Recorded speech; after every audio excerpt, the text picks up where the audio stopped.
मजाक बना दिया ईडी का, कभी कोई बहाना, कभी कोई बहाना, कभी कोई बहाना। वो दिल्ली का मुख्यमंत्री होने लायक ही नहीं है। होली मनाते हुए उनके सांसद के कैंडिडेट दिखाई दिए हैं। ये सब ड्रामेबाजी है। दिल्ली के भारतीय जनता पार्टी के सातों कैंडिडेट कम से कम 5 लाख से अधिक वोटों से जीतने वाले हैं। साजिश तो दिल्ली की आम आदमी पार्टी के विधायकों के साथ केजरीवाल कर रहे हैं। मोदी सरकार का, मोदी की गारंटी का, अब की बार 400 पार का एक तूफान चल रहा है। ये जेल से वापस नहीं आए तो उनकी पत्नी जो है मुख्यमंत्री बनेगी।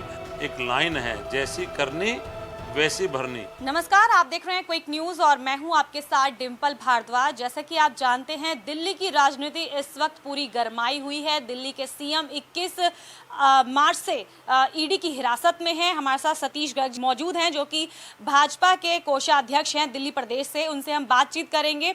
सतीश जी, 21 मार्च से लेकर अब तक का समय हो गया है, दिल्ली के मुख्यमंत्री सलाखों के पीछे है। पहले तो हम ये जानना चाहेंगे कि उनकी गिरफ्तारी को लेकर आप क्या कहेंगे? शराब घोटाले को लेकर गिरफ्तारी हुई है। एक व्यक्ति जो दिल्ली में व्यवस्थाएं ठीक करने के लिए आया, ईमानदारी के नाम पर आया और ये कहकर आया कि मैं दिल्ली के अंदर माँ बहन बेटियों की इज्जत सुरक्षित रहे, इस नाते से दिल्ली में एक भी दुकान शराब की खुलने नहीं दूंगा। और अगर जो भी शराब की दुकान दिल्ली में कहीं खुलेगी तो पहले मोहल्ला क्लिनिकों से, मोहल्ला सभाओं से पूछकर खुलेगी। वो आदमी भ्रष्टाचार में इतना लिप्त हुआ, वो दिल्ली का शराब माफिया हो गया, दिल्ली को शराब की नगरी बना दी।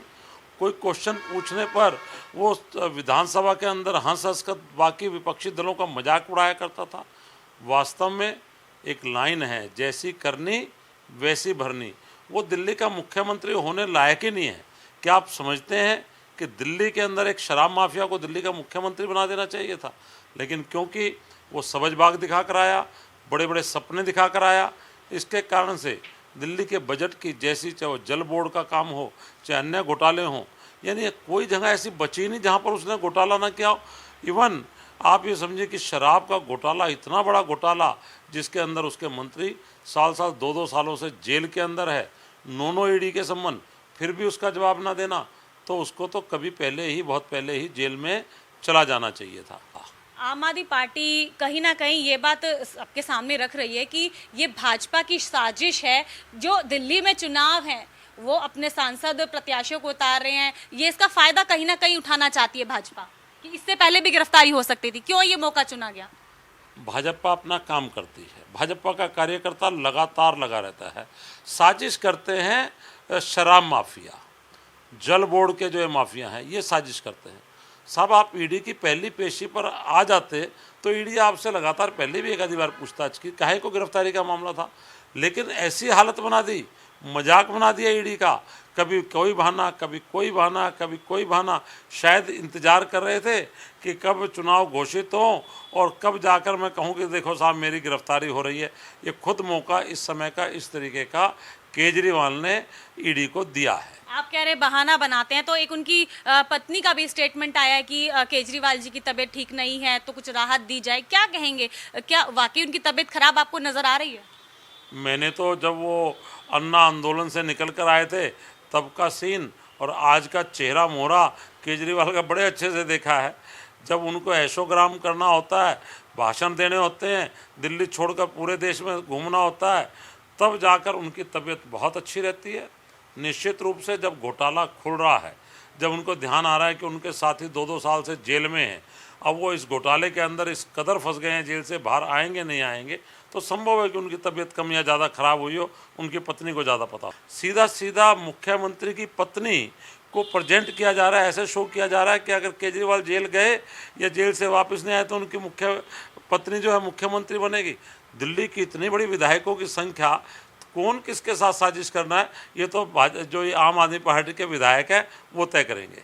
आपको ये पता है कि इस समय पर पहले आंधी कहा करते, अब तूफान भी कह सकते हैं। भारतीय जनता पार्टी का, मोदी सरकार का, मोदी की गारंटी का, अब की बार 400 पार का एक तूफान बह रहा चल रहा है। इसमें इन बातों की कोई कदर नहीं है, कोई चर्चा नहीं है, कोई बात नहीं है। दिल्ली के भारतीय जनता पार्टी के सातों कैंडिडेट कम से कम 5 लाख से अधिक वोटों से जीतने वाले हैं। किसी तरह की शराब माफिया के साथ कोई सहानुभूति दिल्ली की जनता को होगी, ऐसा संभव है ही नहीं। केजरीवाल ने दिल्ली हाई कोर्ट में भी याचिका डाली कि वो पद पर रहना चाहते हैं, मुख्यमंत्री का पद नहीं छोड़ना चाहते हैं। क्या कहेंगे, क्योंकि हाई कोर्ट ने मना कर दिया कि हम इसमें दखल अंदाजी नहीं करेंगे, ये न्यायपालिका का कार्य नहीं है, कार्यपालिका का काम है। इसको किस तरह से देखते हैं आप? बड़ा कमाल का मुख्यमंत्री है, मुख्यमंत्री है, जिम्मेवारी किसी विभाग की नहीं है, फिर कहता है मैं मुख्यमंत्री का पद नहीं छोड़। भाई पहले ये तो बता दे 10 साल में तेरे पास इसमें मंत्रालय कौन सा है? यानी ऐश, मुख्यमंत्री का पद, वो तमगा, वो सारे देश में घूमना, मुख्यमंत्री के नाते सब सुविधाएं लेना, 100 करोड़ के शीश महल में रहना, उसके नाते तो मुख्यमंत्री है। और जिम्मेवारी के नाते मेरी तो कोई जिम्मेवारी नहीं है। भ्रष्टाचार संजय सिंह ने किया, ये सत्येंद्र जैन ने किया, ये मनीष सिसोदिया ने किया, इनको पकड़ लिया तो कोई बात नहीं, मुझे भी काहे को पकड़ रहे हो? जैसी करनी वैसी भरनी, और मुख्यमंत्री उसका होना या ना होना ये कार्यपालिका तय करेगी। जैसा हाईकोर्ट ने कहा, जो भी निर्णय आएगा वो आपके सबके सामने आएगा। तो सतीश जी ने साफ कह दिया है कि जैसी करनी वैसी भरनी। अब केजरीवाल की इस गिरफ्तारी को दिल्ली की जनता किस तरह से देखती है, चुनाव में इसका क्या नतीजा देखने को मिलता है, ये देखने वाली बात होगी। ऐसी तमाम खबरों के लिए बने रहिए क्विक न्यूज के साथ। नमस्कार।